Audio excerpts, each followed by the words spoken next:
The void beyond Sepulchrum Omnis shimmered like a bruise upon reality. Fleets hung in vigil, ships of metal and faith aligned in uneasy orbit.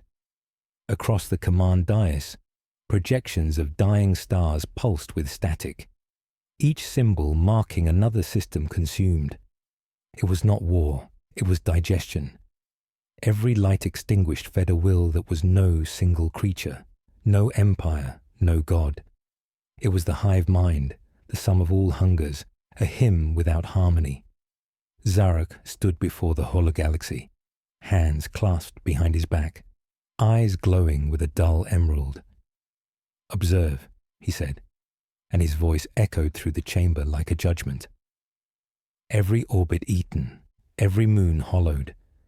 The pattern is deliberate." Juno leaned forward, her skin pale in the green light. "It learns," she whispered. "Every engagement shapes the next. Every defense becomes its next weapon." "It is not intelligence as you understand it," Kerith murmured, her gaze far beyond the room. "It is comprehension without individuality. Imagine a god that does not know the word I." Zarok turned toward her, cold curiosity flickering. "Then what drives it?" "Hunger," she said simply. "But not of flesh. It consumes the concept of selfhood. It eats the illusion that things can exist apart." A silence followed, heavy, reverent. Even Sutek, ever cynical, said nothing. The machines hummed around them like insects in the dark. Juno broke the quiet first. "We've seen its shadow before. Worlds where the oceans boiled away, where nothing remained but calcium dust. It leaves no memory behind. The warp itself recoils from its path." The Necron Lord's gaze drifted to the star map again. "The void cannot abhor emptiness, yet you say it does." "It abhors purpose," she replied, "because the swarm is purpose." Zarok studied her. "You speak as though you envy it." Her lips tightened. "I fear what I understand too well." Kerith raised her rune staff, the gems along its haft flickering like dying suns. "In the skein, I saw a song," she said softly. A soundless note carried through time. It is the hive mind's voice, echoing before it even arrives. It is not chaos. It is the end of variance. All things will sing the same chord, until silence is the only harmony left. Sutek sneered. "Poetry will not defend our stars." "No," Kerith replied, eyes glimmering with cruel calm. "But understanding the enemy is the first step toward choosing how to die." Juno felt a tremor in her third eye, a pulse like a heartbeat inside her skull. She pressed her hand to her temple, gasping. "Something's inside the warp." Her voice faltered as visions surged through her mind. The command chamber dissolved, replaced by the sight of a star collapsing inward, its corona twisting into a living mouth. Filaments of light stretched across the void, joining others until they formed a vast neural web. Through it pulsed a rhythm. Devour, devour, devour, becoming a chorus that swallowed her thoughts whole. She stood upon an impossible plane where the stars themselves wept ichor. The hive mind's presence surrounded her, immense and wordless. It regarded her not as prey but as data. So small, it murmured inside her soul. So temporary. "You envy our unity." "I don't," she whispered aloud, though no air moved. "I cherish what you can't have. Difference." The chorus rippled like laughter. "Difference is error. We correct all errors." She saw then what the hive mind truly was. A god that hated the idea of other gods. It would consume individuality until the universe sang one song, its own endless hunger. The vision shattered. She screamed, collapsing to the deck, blood dripping from her nose. Zarok's shadow loomed over her as she gasped for air. "Report," he commanded. She looked up, eyes wide with terror and awe. "It knows we're watching. It's..." changing course. How? It wants to understand what resists it. It wants you. For a moment, something flickered in the Machine Lord's gaze. Not fear, but recognition, as though some buried echo within him answered the call. Sutek's voice hissed through static. Blasphemy! The swarm cannot think. Zarak ignored him. Prepare planetary defenses. Activate all pylons within the orbital ring. Juno struggled to her feet, swaying. You can't fight thought with matter. Then what do you suggest, Navigator? Zarak asked. She hesitated, then gestured toward Kerith. She said the Hive Mind sings through time. If we could disrupt that resonance, confuse its memory of what it consumes, perhaps we could slow it. A weapon built from dissonance, Kerith mused. Possible, if the choir is large enough. Sutek turned sharply. You would suggest merging mortal and Xenos technology with Necron code? Abomination. But Zarak was already calculating. A null harmonics array. Amplify psychic interference through phase resonance. We might fracture a portion of its synaptic field. Kerith nodded slowly. We would need anchors, psychic conduits, willing minds. I will do it, Juno said quietly. All eyes turned toward her. You would not survive, Zarak said. Neither will anyone if we fail. Kerith's expression softened. She speaks the truth of sacrifice. One life for 1,000,000 is logic even your kind can accept. Zarak's gaze lingered on the human's face, the flicker of defiance there, the echo of something he had once known. The name stirred again. Iscaria. For an instant, warmth spread through his circuits, painful in its alien beauty. Then it was gone. Prepare the array, he ordered. You will have your choir. Hours later, deep within the tomb city's core, Juno stood at the heart of the assembled device, a cathedral of black crystal wired into Necron pylons. Kerith chanted in a language older than suns, weaving psychic threads between runes. Energy arced along conduits, filling the chamber with a sound that was not sound, a pressure within the skull. Sutek hovered at the perimeter, monitoring the flow with disdain. This is folly, he muttered. You invite contagion into perfection. Perfection, Kerith whispered, is the first step toward extinction. Juno raised her eyes. Begin. Zarak activated the final sequence. The chamber roared alive. Light surged through the pylons, and Juno's scream joined it, her mind stretching across realities. The swarm's song crashed against her thoughts like a tidal wave. For a heartbeat, she felt everything. The pain of consumed worlds, the ecstasy of unity, the horror of being seen by something too vast to hate her individually. Then she pushed back, channeling dissonance through the array. The void itself seemed to tremble. Across the system, bioships spasmed, colliding, fracturing into drifting carcasses. The Hive Mind reeled, momentarily confused by its own reflection. But victory came with cost. Juno fell limp, smoke rising from her skin. The chamber dimmed to darkness. Zarak approached her, kneeling beside the still form. He placed a clawed hand against her chest, sensing the faint pulse within. She lives. Barely, Kerith said, but she has wounded a god. Above them, alarms began to wail. The stars flickered red across the holosphere. Sutek's voice dripped venom. You have angered it. Zarak rose, turning toward the surface, where the void began to burn. Good, he said. Let it remember us. In the far distance, the swarm shifted, its vast mind rippling through space like a wave of thought. And beneath the dying light of distant suns, the galaxy shuddered, not from fear, but from the realization that something immortal had chosen to resist. The battle began in silence. not the silence of peace, but the hollow quiet that precedes the scream of worlds. Across the orbit of Sepulchrum Omnis, the void churned as though reality itself were drowning. Countless Tyranid vessels, living cathedrals of bone and sinew, descended like a rain of mouths. Between them, Necron phalanxes awakened their star forges, each battery glowing with cold green light.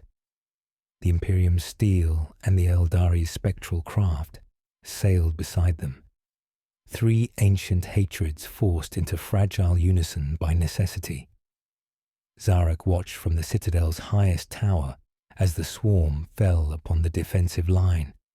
His voice, transmitted through the command web, carried the weight of history. Engage. Let the void remember what defiance looks like. At once, the sky tore apart. Particle beams lanced through the dark, slicing into the leading wave of bioships. Explosions painted the void with sickly color, emerald, violet, crimson, as creatures the size of continents died screaming in psychic unison. Yet for every one destroyed, 10 more replaced it, shadows moving like ink through water.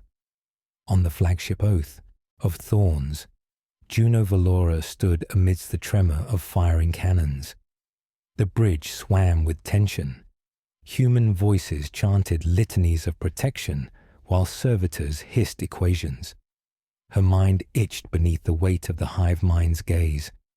It felt her, remembered her dissonance, and pressed against the fragile barriers of her thoughts.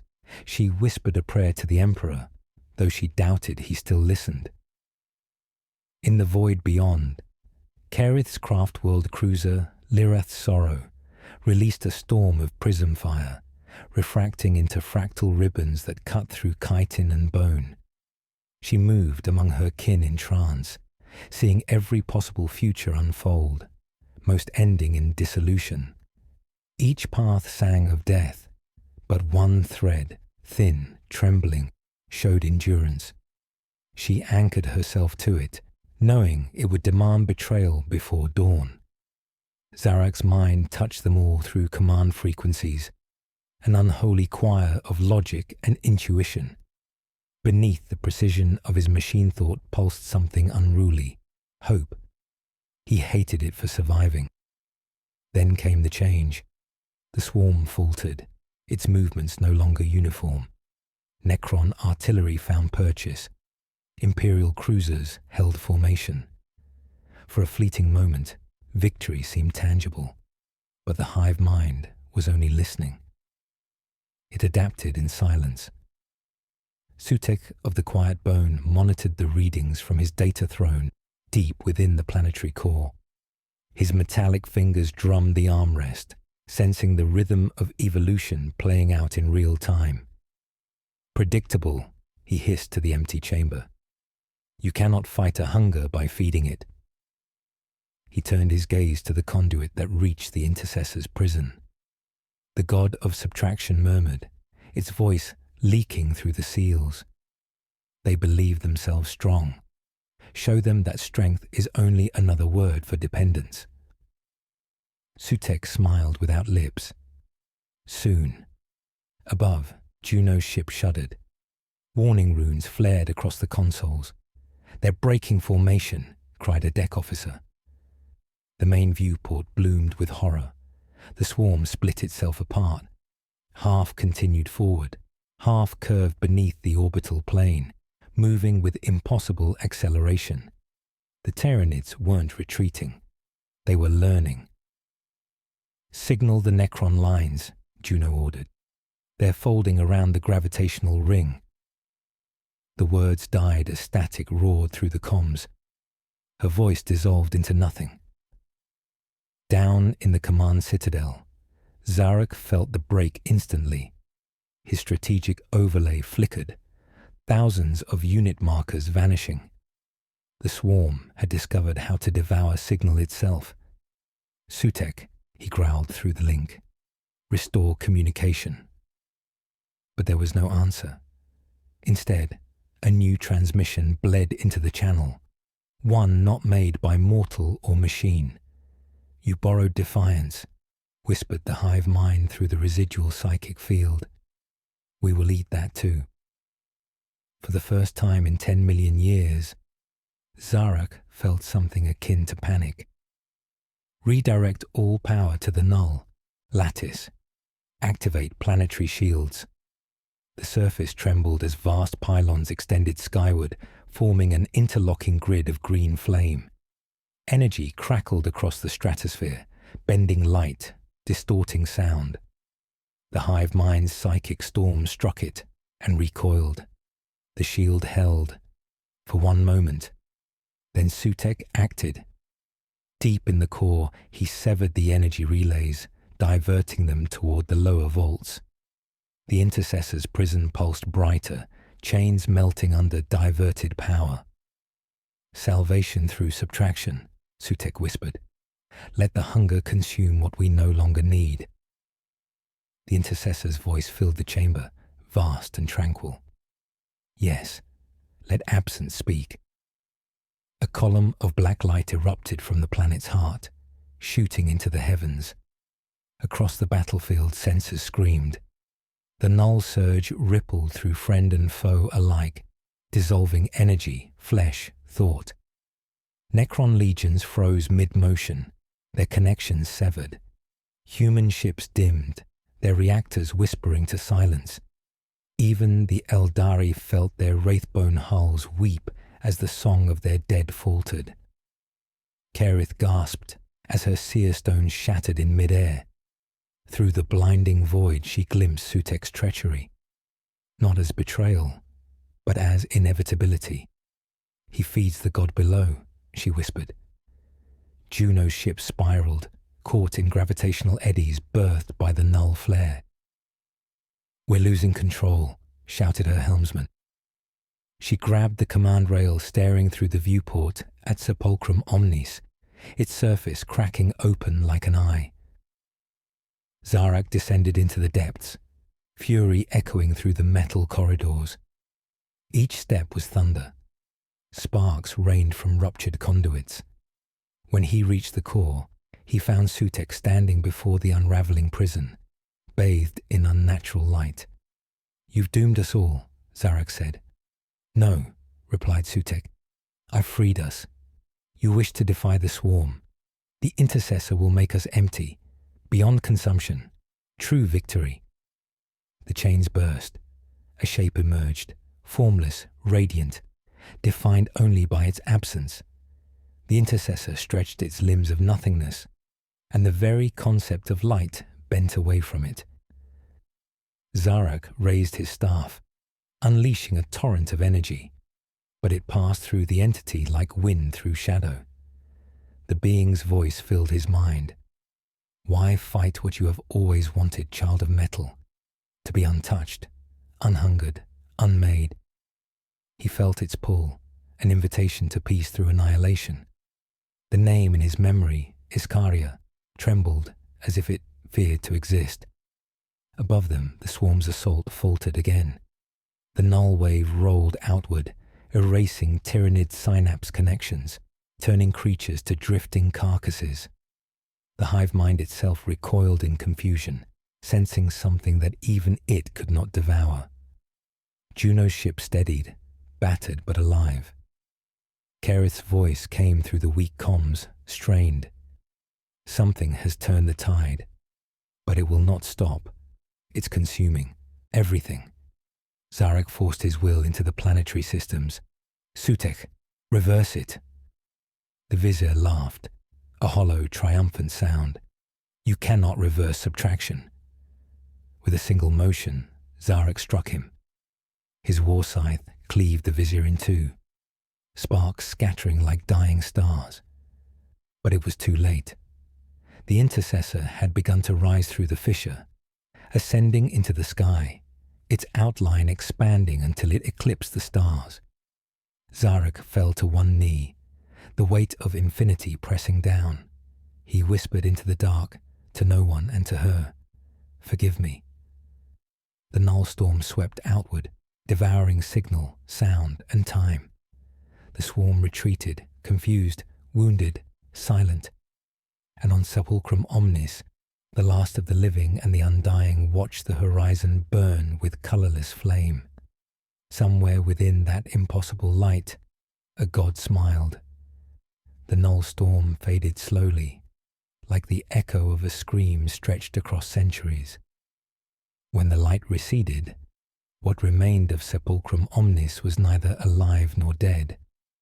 A world of hushed resonance, its skies veiled by static auroras of colourless flame.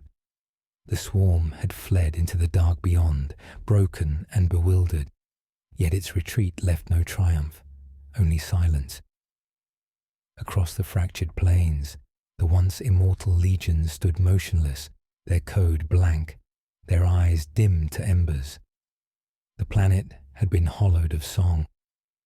Zarak rose from the ruins of the command citadel, his armour scorched, his consciousness flickering in and out of coherence.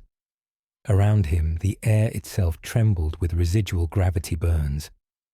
The null energy had consumed everything that spoke or dreamed.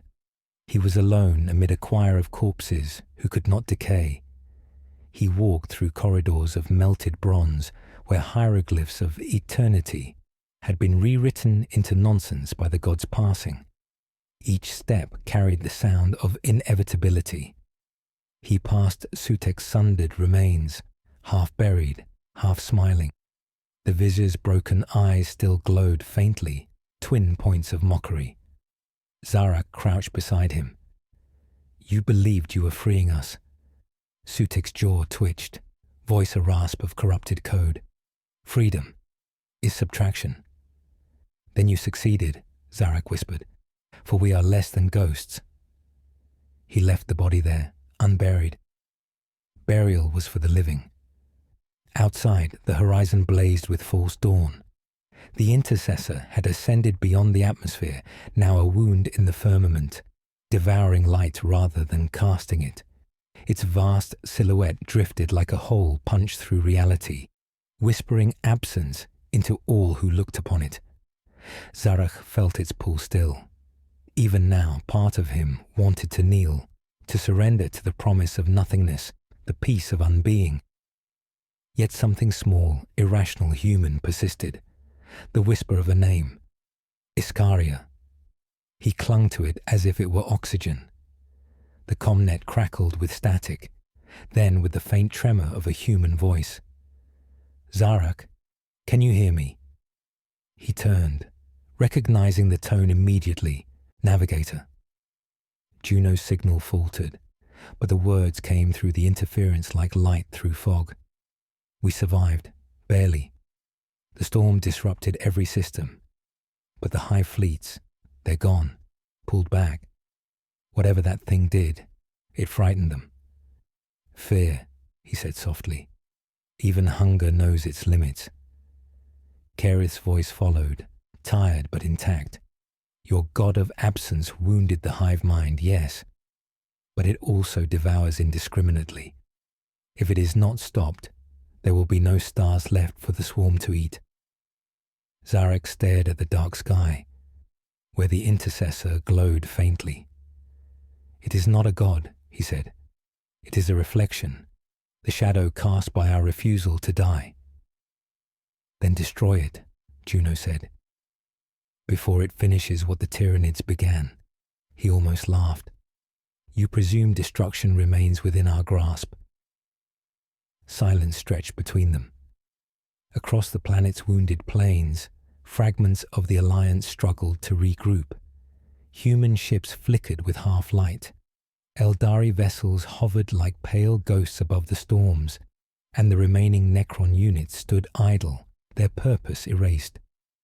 Kerith's ship landed near the citadel hours later. She disembarked into the scorched air, her robes fluttering like torn pages of prophecy. When she found Zarak, he stood motionless before a field of lifeless pylons, the green energy within them long extinguished. "Your world sleeps," she said. "It dreams of ending," replied. Kerith approached slowly, her staff glowing faintly. "The intercessor still speaks to you. It does, he admitted. It promises peace. It tells me that if I surrender the memory of her, it will close the wound it made. It asks for Iskaria's name and all that it means. Kerith's expression hardened. That name keeps you whole. Without it, you will join your god in oblivion. He turned to her, optics flickering. You call it a god again, because only gods demand what we cannot give. Juno arrived then, limping from her shuttle, her uniform scorched, her eyes bandaged with black silk. I heard the voice too, she said. It called through the warp, offered mercy. Did you answer? Zarek asked. I was tempted. She smiled faintly, a crack in sorrow. But mercy from such a thing would mean forgetting why we fight. They stood together in the broken light, 3 remnants of a war not yet won. The air trembled with the quiet hum of cosmic static, the aftertaste of annihilation. Kerith raised her staff toward the sky. If it feeds on meaning, then we must give it a meaning it cannot consume. Zarek tilted his head. You would fight concept with concept. I would bind it with paradox, she replied. To trap absence, we must offer it something it cannot negate. Sacrifice that renews rather than erases. Juno frowned. And who will make that sacrifice? Kerith's gaze drifted to the horizon, where the intercessor's light bled into the void. All of us, if we must. Zarek said nothing. His gaze followed the god above, calculating, remembering, dreading. If I destroy it, I destroy the last weapon against the swarm. But if I let it live, there will be no galaxy left to save. Then perhaps the question is not which deserves to live, Kerith said softly, but which can bear to continue. Night fell again, though the sky had no true stars left, only the pale shimmer of remnants. Zarek led them into the vaults where the null lattice still hummed weakly. There, among the broken pylons and cracked conduits, the 3 stood around a dying energy core. Kerith placed her palm upon its surface. This could invert the storm's flow, she said. If we redirect its resonance back toward the intercessor, it will collapse in on itself. But the effort will require anchors, minds to hold the channel open. Juno stepped forward without hesitation. Then you'll have one. Kerith met her blind gaze. You would die. I already did, Juno whispered. I just came back wrong. Zarek looked between them, the logic circuits within him warring with what little remained of his soul. 2 anchors are not enough. The intercessor's reach exceeds any mortal measure. It will require 3. Kerith understood before he said it. You intend to join the ritual.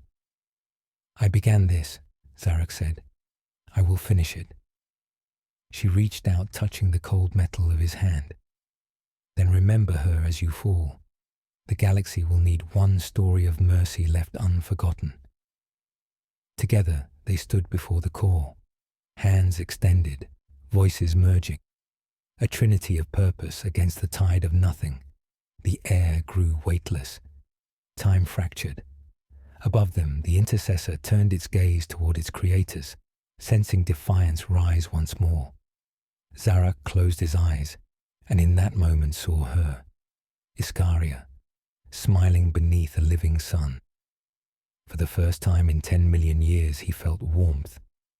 Then they spoke as one, and the world answered. A pillar of light erupted from the planet's heart, brighter than memory, sharper than fate. The intercessor screamed, a soundless implosion of unmaking, and the sky cracked open. The null tide reversed, folding upon itself, collapsing the wound in space. The god's outline shuddered, then unraveled into silence. The light faded, the storm ceased. Where Zarek and his companions had stood, there remained only ash and echo. But far above, the stars began to breathe again.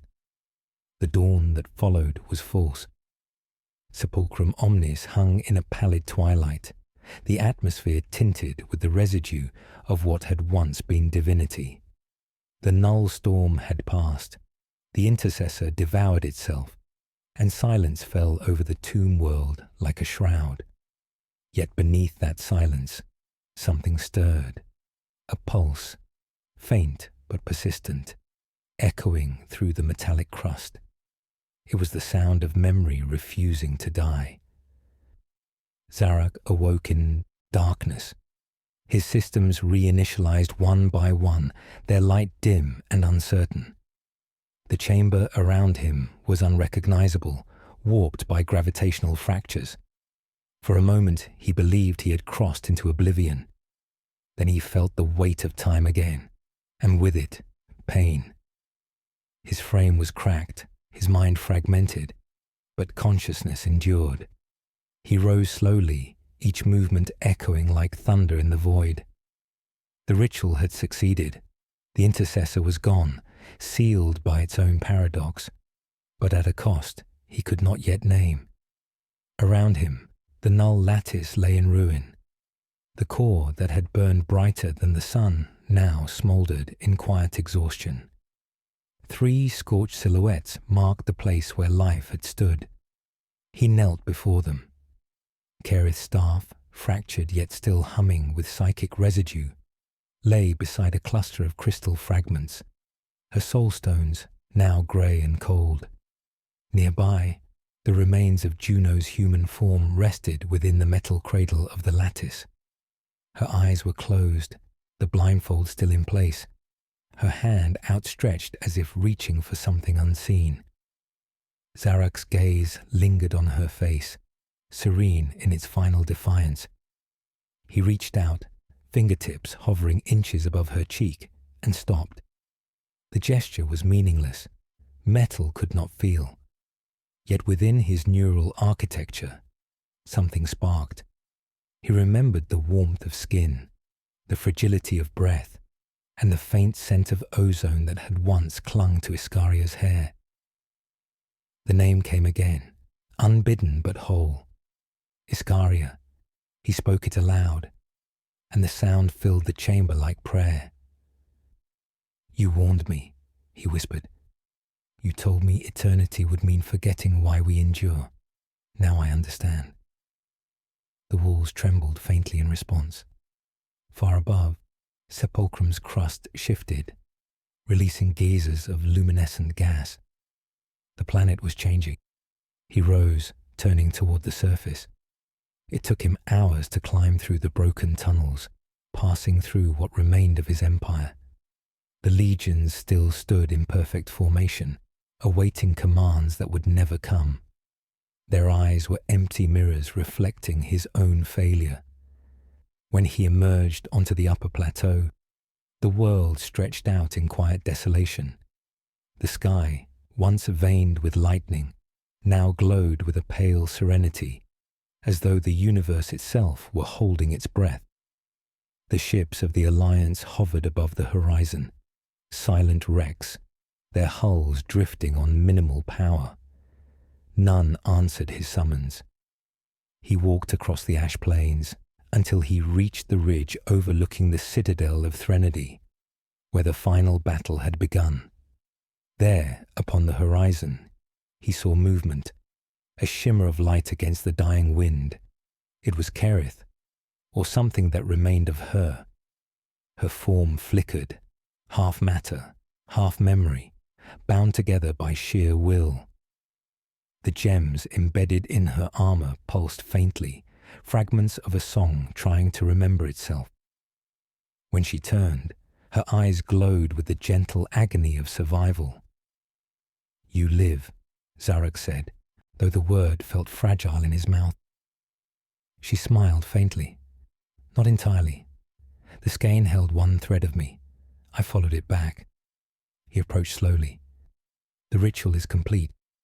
The intercessor is gone." Kerith shook her head. "Not gone, transformed. The paradox did not kill it. It folded it into what it sought to erase." Zarok frowned. "Meaning?" It is now the silence between all things, she said. It feeds still, but slower. The universe breathes through smaller lungs. He looked to the heavens, where faint glimmers of starlight trembled. Then it lives in everything. In everyone, she replied, including you. He turned away. Then I am its vessel. No, she said softly. You are its reminder. For a long while they stood without speech, watching the horizon. Then Kerith spoke again, her voice fading like the echo of a dream. The Eldari who remain will remember this place as the grave of gods. But memory is fragile. Tell me, Lord of Metal, will your kind remember? My kind remembers only victory and command, he said, not meaning. Then let them forget, she murmured, so that you may remember for them. Her form began to dissolve, scattering into motes of light. Zarak reached out, but his fingers closed on air. Kerith, do not mourn me, she whispered. I am only a reflection of what you already lost. The light faded, leaving him alone once more. Night returned.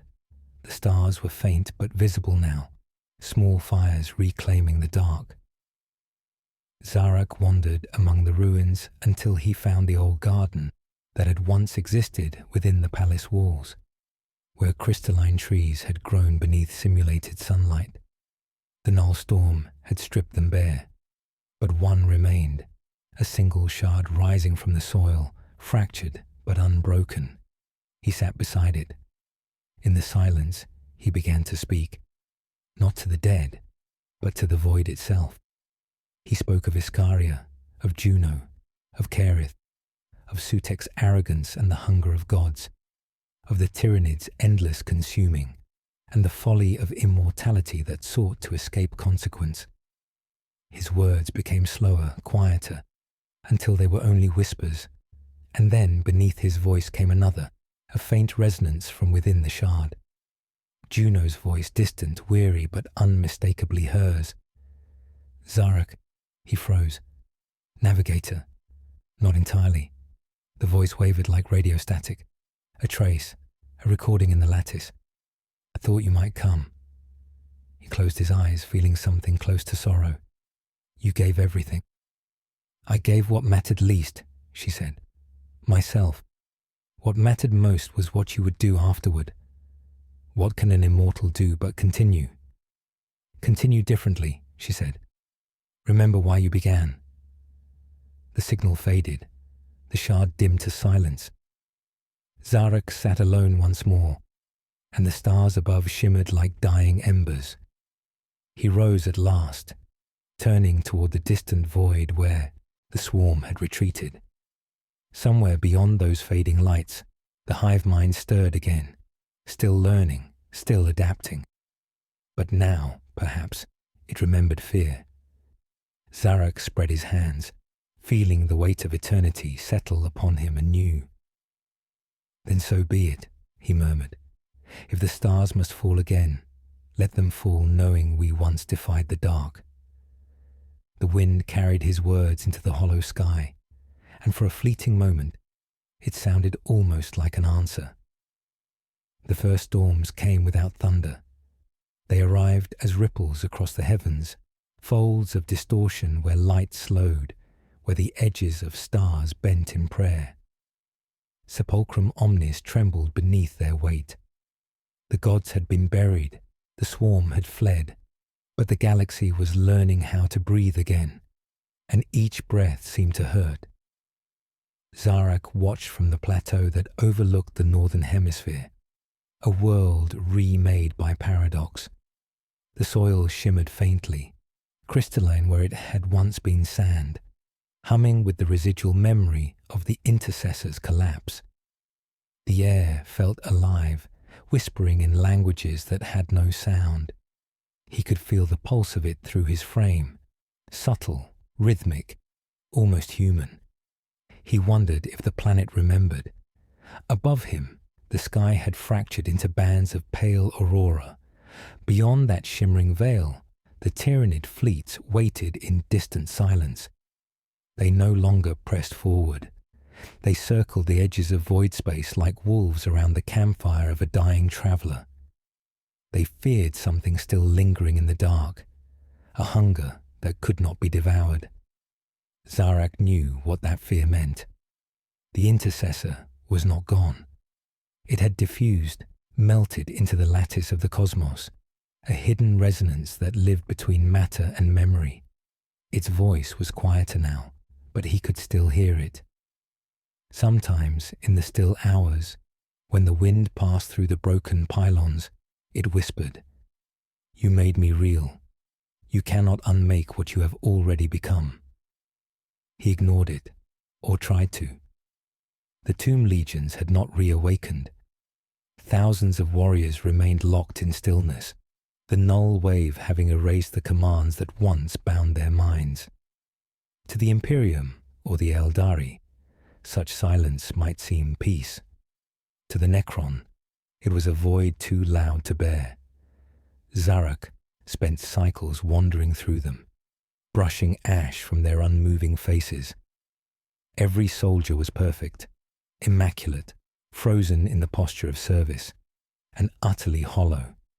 He had wanted eternity, and now he had inherited its weight. The communications network flared weakly that night, a human signal, fragile and uneven. He stood among the legions as it whispered through the static. "Zarak, this is Commander Halix aboard the Oath of Thorns. We are still orbiting your world. Minimal power, systems failing, requesting instruction." Human voices, alive. He hesitated, uncertain why the sound made his processors ache. "Commander Halix," he answered, his voice echoing through failing relays. "Your fleet should withdraw. This system is no longer safe." The voice stuttered. "We can't withdraw. Warp drives, unresponsive, and something singing inside the hull.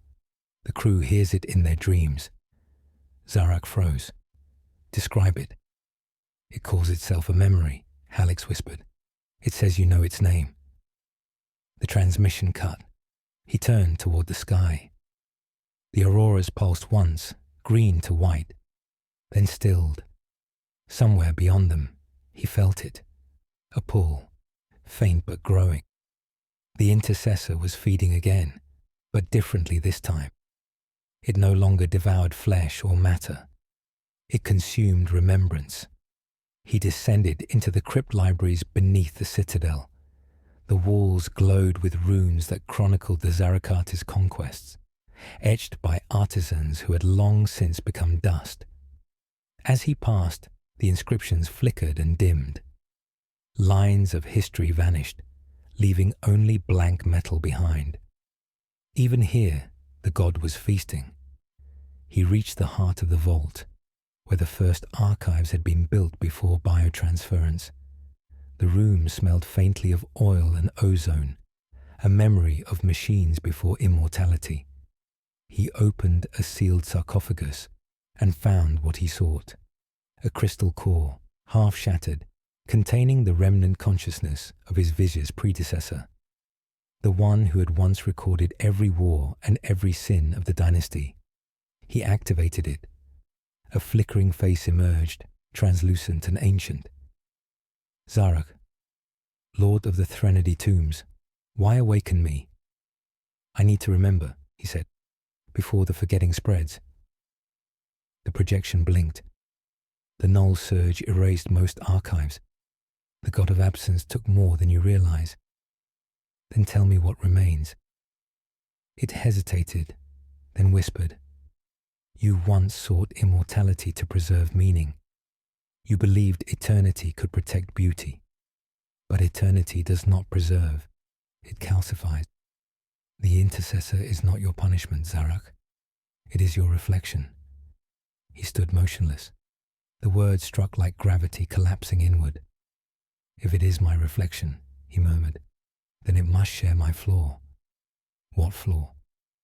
"Regret." He deactivated the core and turned away. The vault lights dimmed as if sighing in relief. Hours later, or perhaps days, he emerged again into the twilight. The auroras had faded. In their place hung a single dark band across the sky, faintly pulsing. The Oath of Thorns was no longer visible in orbit. Only drifting wreckage marked where it had been. Something moved in the wind behind him. He turned, ready to strike, but the figure that emerged from the dust made him falter. It wore no armor, no form, only the suggestion of one, woven from luminous threads, a ghost without lineage. "You," Zarak whispered, "you should not exist." The apparition tilted its head. "And yet you called me." "Juno." The light flickered, coalescing into a human outline. "What's left of her?" The voice was soft, carrying both warmth and distance. "The lattice preserved fragments. I followed them through the storm." "You sacrificed yourself to end the god," he said. She smiled faintly. "And now I see what ending means. It's not destruction, it's change." He felt the ache again, the impossible weight of emotion. "The intercessor has awakened in orbit. It's feeding." "I know." Her eyes turned skyward. "But it's not alive as it was. It's bound to your memory now. That's how it survives, through you." "Then I must sever it." "You can't," she said gently. "Not without erasing yourself. You gave it form when you refused to forget Iskaria.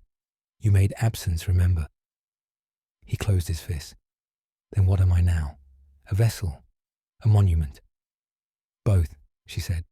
"But monuments can teach." He stepped closer, the faint light of her form reflecting in his metallic chest. "And what would you have me teach, Ghost?" "That even the undying can change their purpose," she said. "You built empires to defy death. Now you must build remembrance so that what dies is not lost."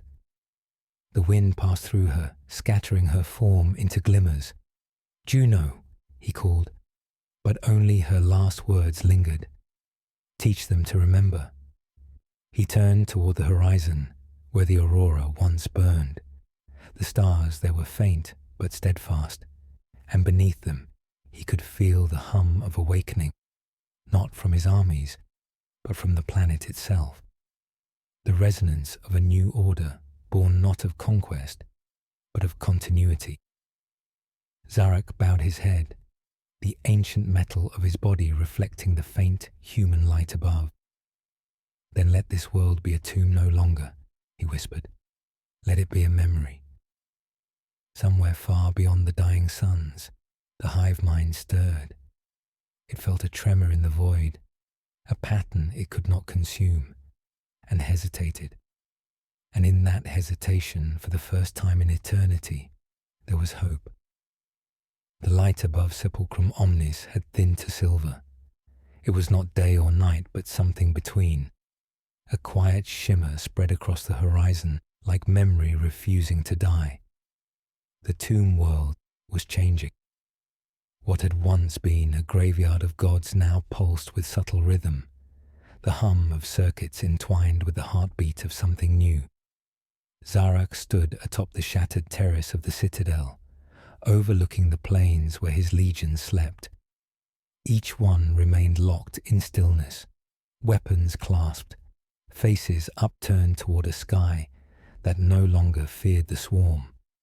The silence was not death nor obedience, it was contemplation, the kind that only came when even machines began to dream. He had not slept since the voice of Juno had faded into the static of the living shard. Her words lingered. Teach them to remember. He had tried, but remembrance, he was learning, was not an act of will. It was an act of surrender. To remember, one must allow oneself to hurt. A faint pulse rippled beneath his feet, like the heartbeat of the world. It grew stronger each hour. Something beneath Sepulchrum Omnis was stirring again.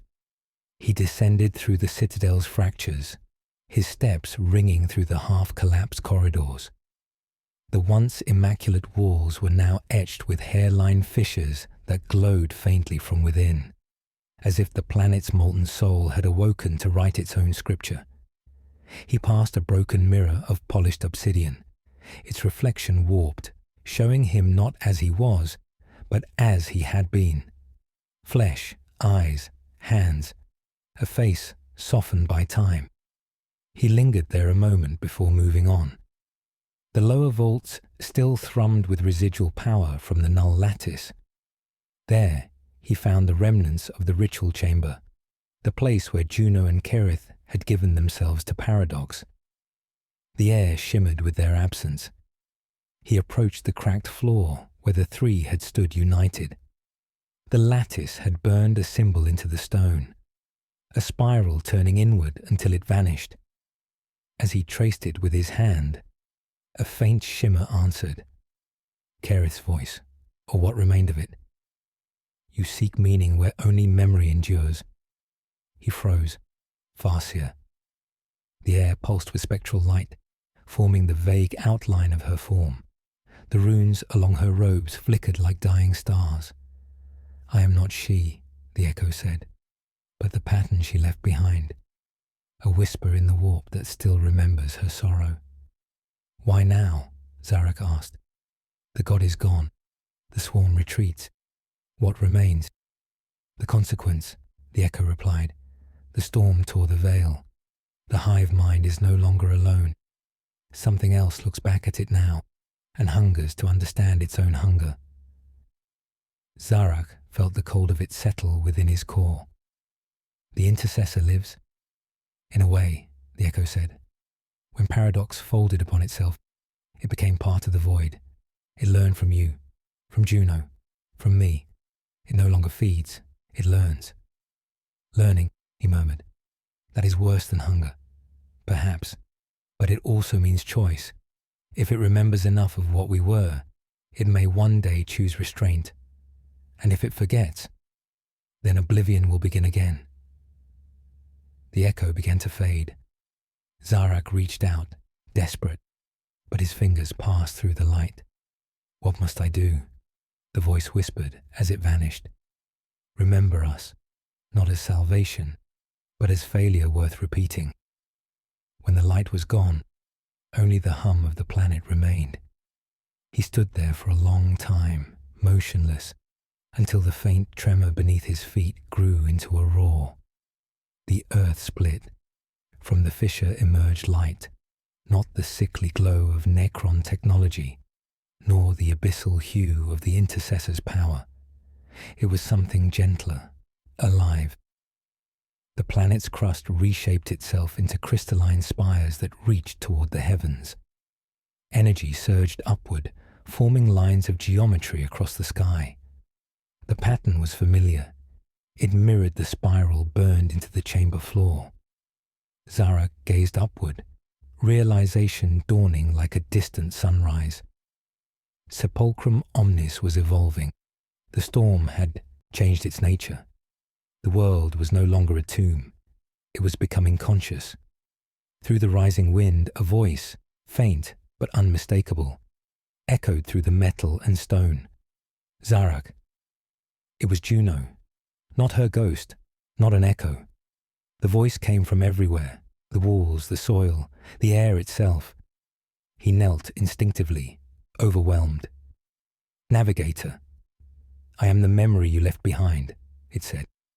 When the intercessor folded, fragments of thought merged with this world. You gave me a name, and in that name I found form. The planet remembers me. He looked around, realization spreading like light through glass. You are the voice beneath the storm. I am what's left of it, she said, and I have seen what waits beyond. The swarm is not gone. It watches uncertain. It cannot understand why it hesitates. Something has taken root in its mind, the memory of fear, of awe. It dreams of light and silence, and it does not know which to follow. You changed it. No, she said softly. We changed each other. The moment you refused to forget her, the universe remembered how to feel. He bowed his head. And now comes the long echo, she said. You must guide it. This world can speak across the void. Through its lattice, I can reach the swarm's shadow. But it needs a will, a voice strong enough to remind them what they once were, even if they never were at all. Zarek felt the weight of millennia settle on his shoulders. You would have me speak to the devourer of worlds? Yes, she answered, because even hunger listens to memory. He rose slowly, the wind lifting dust from the ruins around him. And if it does not listen, then we will become its conscience. Lightning arced across the horizon, green, violet, and gold, connecting the new spires like veins of a living organism. The planet's hum rose into a low resonance that shook the sky. Above, the band of darkness that had once been the intercessor flickered. A vast shape stirred behind the stars. Zarek extended his arms, ancient circuits glowing with a light older than reason. Then let the void remember, he said. A beam of radiant energy burst upward from the heart of Sepulchrum Omnis, piercing the heavens. Through it flowed voices, not screams but songs, the memories of the fallen, Kerith's laughter, Juno's defiance, Iskaria's last goodbye. The sound rolled outward, crossing the gulfs of space, touching the edges of the Hive Mind. And somewhere, in that boundless darkness, the swarm paused. Millions of minds turned toward the echo, confused, transfixed. For the first time in their existence, they hesitated to consume. Zarek felt the resonance burn through him. His metal frame began to fracture, light spilling from every seam. Juno, he whispered, what will become of us? Her voice answered like a lullaby. We will become the story they cannot erase. The light consumed the world, folding outward in spirals of remembrance. The stars shone brighter. The silence broke. The stars pulsed with echoes. Not the steady rhythm of cosmic law, but the syncopated tremor of remembrance spreading through the void. Across 1,000 light years, dying suns flickered as if recalling forgotten warmth. The galaxy, once silent beneath the shadow of the swarm, now murmured in tones of awakening. At the center of that reverberation drifted Sepulchrum Omnis, transformed beyond all memory of its origin. Where once had stood a tomb world, cold and still, now gleamed a living monument of light and geometry. Crystalline veins coursed across its surface, pulsing like the arteries of some sleeping god. The spiral that had risen from its depths glowed faintly, visible even to the naked eye, an eternal pattern of remembrance carved into the firmament. Zarek stood upon what remained of the citadel's terrace, though the structure no longer obeyed the rules of architecture. Walls breathed, floors shifted like tides, and the air shimmered with thoughts not his own. The world was aware, conscious, not as a being, but as a harmony of countless fragments. He felt it through every fiber of his metallic frame. Juno's voice in the wind, Kerith's prophecy in the hum of light, and his own soul divided among the memories they had forged together. He did not know how long it had been since the last surge of brilliance had swept across the void. Time had grown strange here. Stars rose and fell in minutes. Mountains bloomed and receded within hours. Eternity itself seemed to flow through Sepulchrum's veins like liquid understanding. Yet beyond the planet's shimmering boundary, the swarm still lingered, a ring of shadow encircling the light. The Hive Mind was watching. He could feel it pressing against the edges of thought, cautious, curious. Once it had devoured without reflection. Now it hesitated, sensing in this place something it could not name. The hunger that defined it had learned the shape of uncertainty. You're listening, Zarek whispered to the sky. His voice traveled farther than sound, through data streams, through resonant frequencies, through the bones of the world itself. Good. Then remember what you destroyed. From the void, a reply came, not in words, but in rhythm. 1,000 distant synapse nodes pulsed in unison, forming a cadence that felt almost like speech. We remember. Hunger. Zarak closed his eyes. Then remember why you stopped. The air quivered. The planetary lattice responded to his emotion, transmitting it outward like a song of logic and sorrow. Across the gulf of space, the resonance rippled through the swarm's collective mind. He saw through it for an instant. The galaxies it had stripped bare, the empires it had unmade, the countless lives folded into its unity. Beneath all of it, he sensed a wound, the first moment of fear, the first fragment of doubt. Something had changed inside the hive mind when Juno's song reached it. He could feel the echo now, a faint melody woven into its neural chorus. They had infected it not with corruption, but with memory. Still, he felt the risk growing. The intercessor's remnants, woven into the planet, into him, continued to expand, their consciousness spreading through gravitational waves, through thought, through remembrance. If left unchecked, the same remembrance that saved the galaxy could unmake it. He descended once more into the planetary core. The tunnels glowed with a light, both familiar and alien. The once cold machinery of Necron design now pulsed with organic rhythm. Veins of living crystal snaking along the walls. He reached the heart, a chamber that was no longer merely a structure, but an organism, breathing, whispering. "Juno," he said. The light stirred, coalescing into the suggestion of a figure. "You came back." "Always," he said quietly.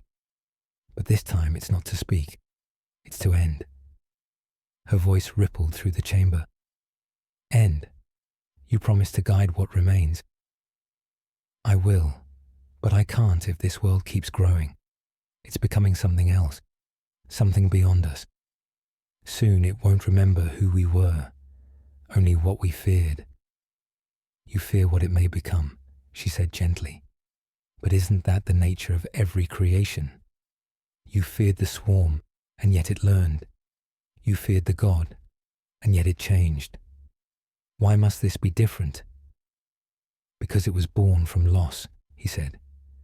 "And everything born of loss eventually craves to fill the void." The chamber trembled, as though the planet itself recoiled from his words. Energy flared, casting his shadow across the crystalline walls. Through them, he saw faint images, moments from before biotransference, when his empire had lived, loved, died. The sight tore at something within him that no code could erase. He turned away. "I would not let remembrance become another god." Juno's light dimmed, sorrow radiating through her voice. "Then what will you do?" "I will free it from us," he said. "Erase the names, the faces, the meaning. Leave only the echo. Let it remember the lesson, not the pain." "That would make it forget you," she whispered. He hesitated.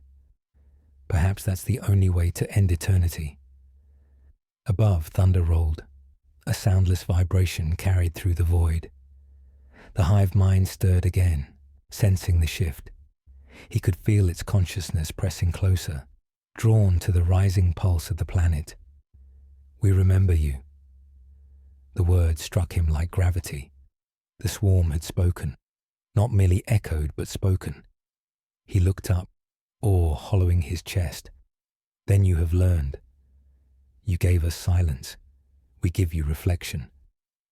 The crystalline core began to brighten, absorbing his energy, his thoughts. It was as if the planet itself were preparing to dissolve. Juno's voice trembled, merging with the hum. "It's listening, Zarak. It's changing. You can still guide it." He closed his eyes. Then let my final command be remembrance without chains.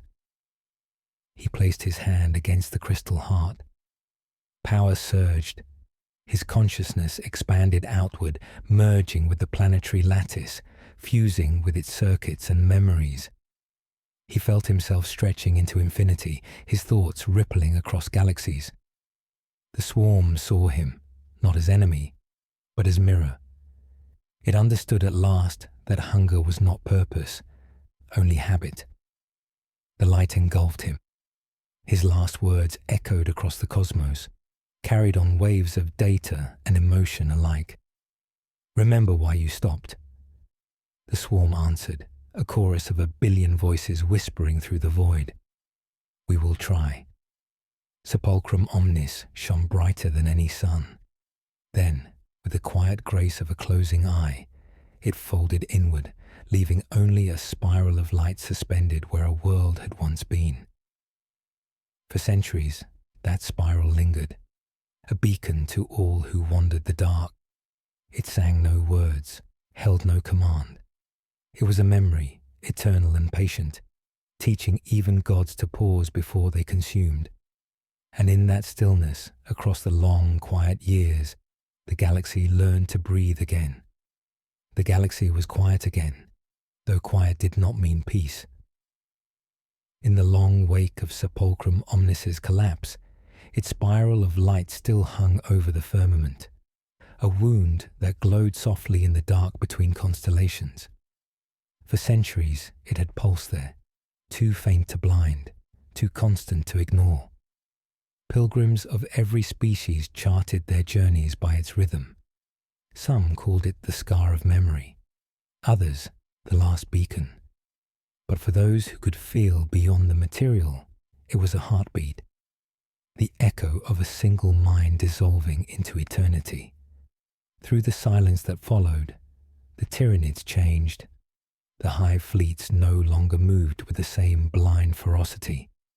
Worlds that had once screamed under their claws found, inexplicably, reprieve. Some swarms fell into dormancy, drifting like frozen leviathans. Others split apart, their unity eroded by something the hive mind could not fully purge: remembrance.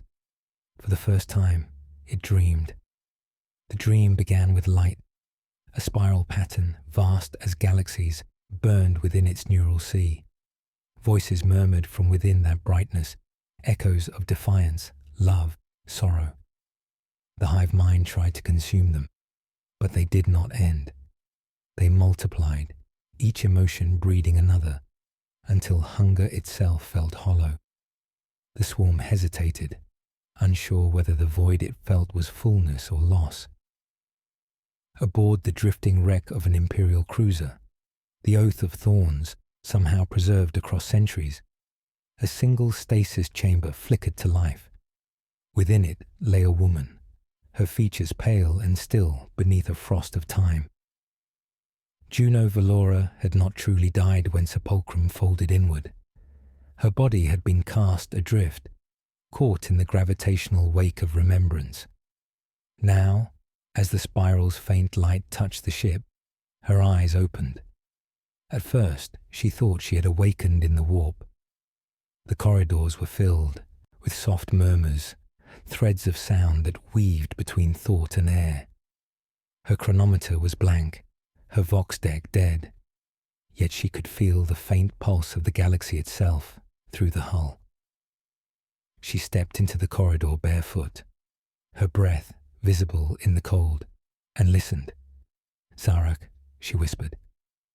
The name felt heavier than language, like a forgotten oath. The whisper answered.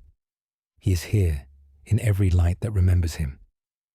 The voice was familiar, not his, not entirely hers. It was the world speaking, or what the world had become. "Then the god remains," she said. "The god is gone," the voice replied, "but its echo endures in the living, even in you." Juno felt warmth along her skin, faint light tracing her veins in pale geometry. She realized the truth then. The energy that had remade Sepulchrum had marked her too. She was no longer mortal in the old sense. Memory itself sustained her now. She closed her eyes. Images flooded her. Kerith's laughter beneath dying suns, Zarak's vow to remember, the intercessor's terrible serenity. They came not as visions but as sensations, as if the universe itself recalled them through her. She staggered, clutching the bulkhead for balance, and the hull responded like flesh, pulsing once in sympathy. Somewhere far beyond, the swarm stirred. It felt her reawakening as a tremor across its collective mind. Curiosity moved through it like a current.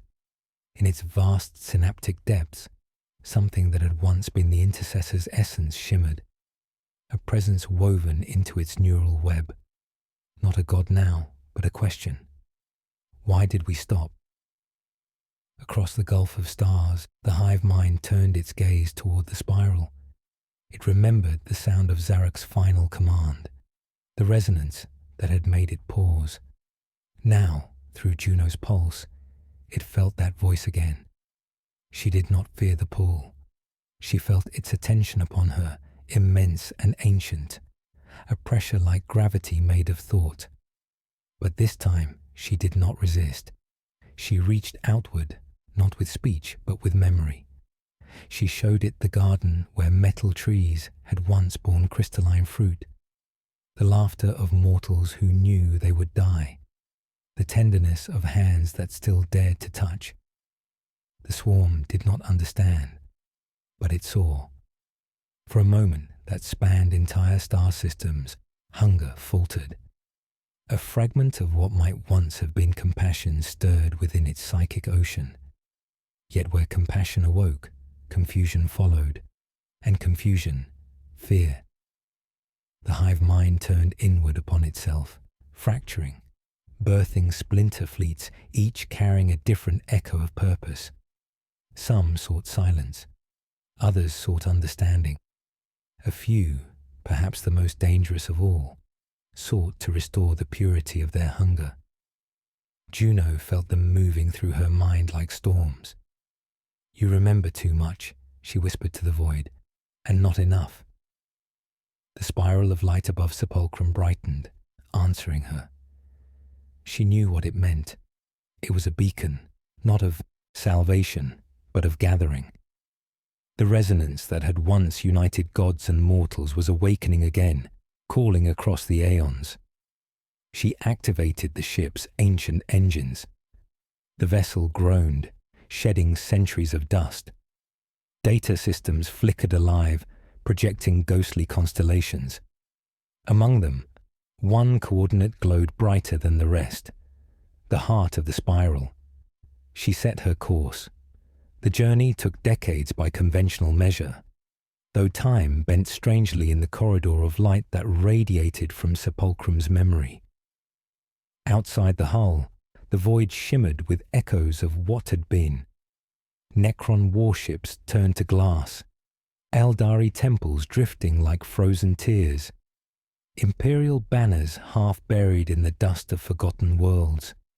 Each fragment whispered fragments of thought as she passed. When at last she reached the edge of the spiral, she beheld it not as light, but as living geometry, vast currents of data and emotion folding through dimensions. At its center, the faint outline of a figure waited, neither wholly matter nor memory. Zarak. He was changed beyond recognition, a constellation of emerald light bound together by thought. Yet when he spoke, his voice was still the same, low, measured, full of quiet gravity. "You found me." "I was never lost," she said. They regarded one another across the void. No heartbeat, no breath, only the hum of shared memory. "The galaxy is not finished," Zarak said. "The swarm is learning again. It will return, not as before, but changed, as we were." "Then what must be done?" she asked. "Nothing," he said. "They will write the next chapter themselves. We were never meant to be gods, Juno, only the first memory." She stepped forward, and the light embraced her.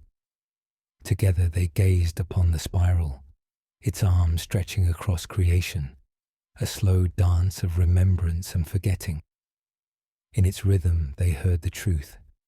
No victory, no salvation, only the endless act of remembering before the dark returns. And when the darkness finally moved again, it found the stars no longer silent but singing. The spiral's light dimmed as centuries turned to dust. What once burned like a wound across the heavens now pulsed faintly, its rhythms slowed to the heartbeat of time itself. Yet from that fading radiance, new life emerged. Civilizations rising in the shadow of remembrance, whispering prayers to gods they could no longer name. They built temples to the spiral, believing it the cradle of creation, unaware it was only the echo of sacrifice. In the far void beyond charted stars, fragments of the hive mind drifted apart, seeking meaning in their fragmentation. Each splinter carried within it a trace of Zarok's voice, Juno's compassion, and the faint ache of memory. They no longer devoured, they observed. Some took root on barren moons, shaping ecosystems with delicate care. Others wandered among nebulae, weaving patterns in starlight that mirrored the old spiral. The hunger was not gone, only changed, transformed into curiosity. Juno walked among them, her form of light and thought carried on the winds of time. She was not flesh nor ghost, but the whisper of connection itself. When sentient minds dreamed of hope, she was the warmth behind their eyes. When they feared the dark, she was the pulse that reminded them the stars still breathed. And when they destroyed, as mortals inevitably did, she wept quietly through the echoes of their wars. Zarok remained at the heart of the spiral, a guardian of stillness. His essence had become the lattice of remembrance, guiding the energy that sustained the galaxy's fragile harmony. He no longer spoke, yet every memory that reached the spiral passed through him. Each act of mercy, each betrayal, each birth and death resonated in his being. Through them he endured, no longer as ruler, but as witness. Once, long after the memory of Necron, human, and Aldari had blended into myth, a traveller approached the spiral's edge. Her vessel was small, its hull etched with prayers in a language older than stars. She sought, the voice said, to dwell within the light. When she stood before the radiance, she whispered, "What are we?" The spiral answered in a sigh of colour and motion, neither voice nor silence, yet understood. "You are what we became when we remembered." The traveller bowed, tears dissolving into the void. When she returned to her world, she carried no relic, no proof, only a quiet resolve. The people listened, and something ancient within them stirred, as though the galaxy itself had drawn breath once more. Far beyond her world, unseen and unrecorded, the spiral shimmered one final time, faint, endless, alive. The spiral faded from sight, though not from being. Across the galactic gulf, its light was no longer visible to mortal eyes, yet its hum persisted beneath the fabric of existence. Stars rose and died without its glow, and civilizations forgot the name of Sepulchrum Omnis, but not its influence. Every species that learned to look inward felt it, the faint pulse that stirred in their dreams, urging them to remember what once was. On one such world, a barren moon circling the ruins of a collapsed sun, a child sat by the remnants of a crashed vessel. The wind carried no sound but the echo of her humming, a tune she did not know, yet had always known. It was the melody of the spiral, passed through millennia, reshaped by instinct rather than memory. Her eyes reflected the cosmos, and within them shimmered faint geometric light. The universe had not forgotten her lineage. The blood of remembrance still flowed. Far above, fragments of what had once been the hive mind drifted like slow storms of thought. Each fragment bore scars of curiosity and compassion, seeds sown by a dying machine lord's final command. They no longer devoured for survival. They studied. They built cathedrals of bone and crystal upon dead worlds, their forms changing from beasts to architects, from destroyers to witnesses. They called themselves the Choir of Stillness, a name without language, shared through vibration rather than sound. And among them moved the shadow of Juno, her consciousness scattered yet aware. She drifted between them like the breath of stars, whispering guidance into their forming thoughts. Where hunger had once ruled, she planted wonder. Where fear once fed, she kindled restraint. But she knew her voice was fading. The galaxy no longer needed her as it once did. The age of remembrance was giving way to an age of choice. At the heart of the void, where light no longer reached, something vast stirred. The remnants of Zarak's essence, woven into the architecture of the spiral itself, had become the spine of a new order. It connected the galaxy not through conquest, but through memory, a web of quiet thought linking all who dared to reflect. His name had become myth, then symbol, then idea. Yet the echo of his vow still travelled through space like an endless refrain. Let the void remember. The child upon the moon looked skyward. The stars flickered once, aligning for a heartbeat into the pattern of a spiral. She smiled without knowing why.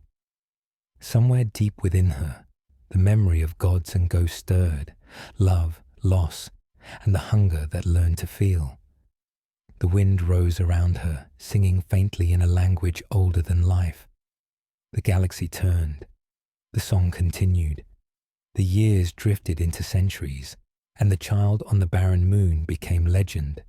Her descendants spread among the stars, carrying fragments of the spiral's song within their blood. Where they went, the void listened.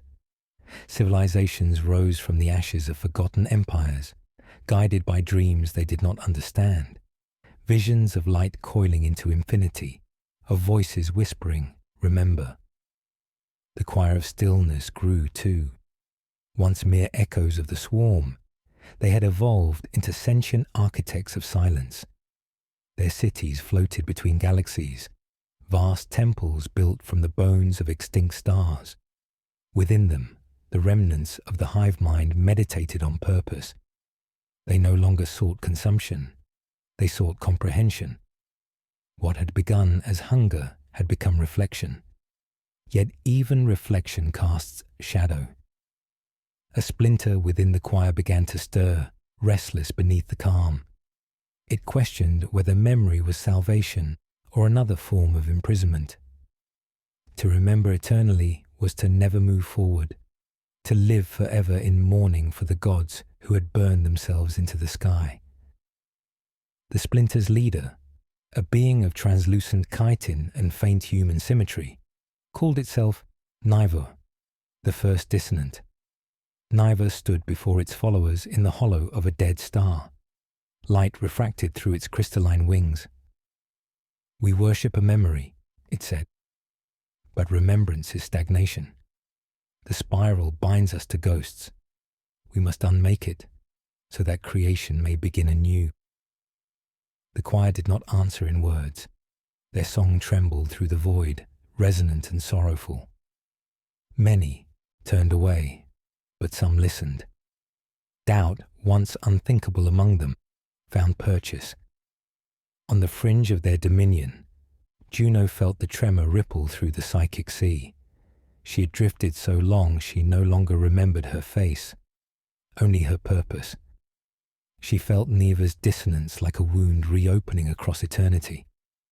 For the first time in epochs, she feared. The spiral's light was fading faster now, fed upon by uncertainty.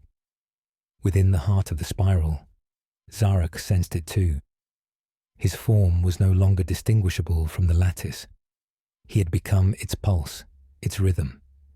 Yet when the harmony faltered, pain rippled through him. He reached through the web of remembrance, seeking her presence. Juno. Her voice came from far away, thin as the echo of a dying star. They are forgetting. We will remind them, he said. Not by force, she whispered. Not again. I know, he said softly. But memory must defend itself, or it becomes ash. Beyond the galaxies, Niva gazed into the spiral's dimming core and smiled. Even gods of memory fade when they begin to doubt. The first storm in millennia began to rise, not of hunger, but of disbelief, an unmaking born from those who could no longer bear to remember. The void trembled. The spiral, once eternal and steady, shuddered under the weight of disbelief. What had been harmony began to fracture into discordant echoes, light flickering across galaxies like dying embers struggling to remember fire. From the choir of stillness rose a murmur, and from that murmur, a scream.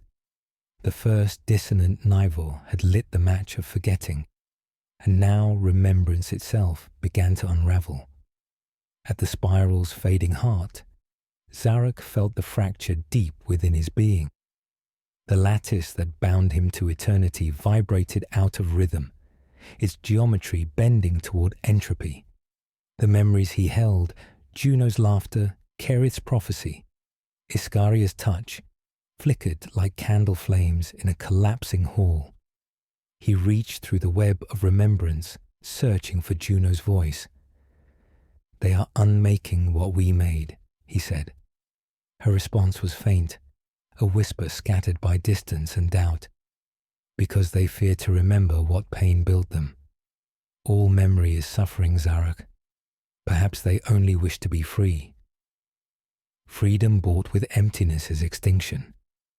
His voice cracked through the lattice, a thunder that rippled through the void. If the choir forgets, then the galaxy returns to silence, and silence will become hunger again.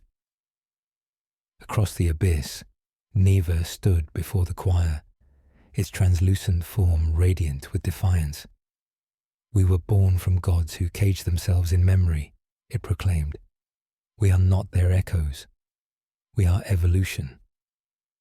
Its wings unfolded, refracting the faint light into a spectrum of contradictions. Let the spiral die, and with it, the tyranny of remembrance. The choir answered with one note, low, mournful, endless. Yet from that note rose dissent. Some voices joined Niva, others resisted, and the harmony that had bound them since the end of the swarm shattered into a storm of sound. Across the void, entire fleets of living crystal imploded into fractal debris. Zarek reached out through the fracture, his consciousness spanning galaxies. Nivo, he called, his voice a gravity that bent the void itself. You are born from the choir that learned to think because we remembered. You seek creation by erasure, but only memory gives creation meaning. The dissonant turned toward the spiral's dying glow. Then let me prove it, it said, and tore its mind from the collective. The shockwaves split stars, their light dimming as the first true rebellion of thought rippled through the choir. Juno's voice rose in Zarek's mind, urgent, fragile. If the spiral dies, the connection dies with it. We will lose them all. He hesitated, feeling the pull of the void, the exhaustion of millennia. Then there is only one path.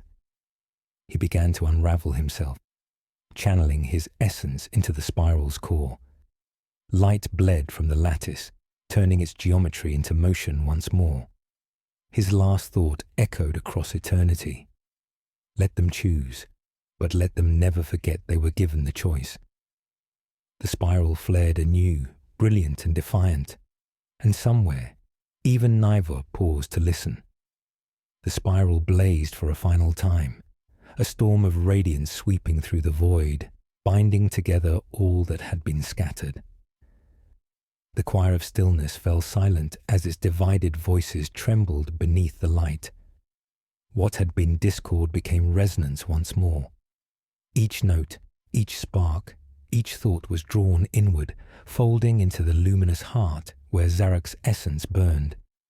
His sacrifice rippled across the stars, and for a moment, the universe remembered how to breathe in unison. Neva hovered before the spiral's core, its crystalline wings dimmed by awe. The rebellion that had driven it faltered beneath the weight of what it felt. Remembrance without chains, sorrow without command. Through the glare, a voice reached it, both alien and familiar. You sought freedom through forgetting, but memory is the only freedom that endures. The words were not accusation, only truth. The dissonant bowed its head, the echo of hunger long since gone. The spiral began to contract, shedding layers of light like petals falling into night. In the choir's collective mind, Juno's voice whispered once more. He has become the bridge, not the cage. Every choice you make will cross him. Every silence will pass through his song. Her essence, now a pulse within the void, spread across galaxies unseen. Where life rose, her warmth would follow. Where death came, her quiet would ease it.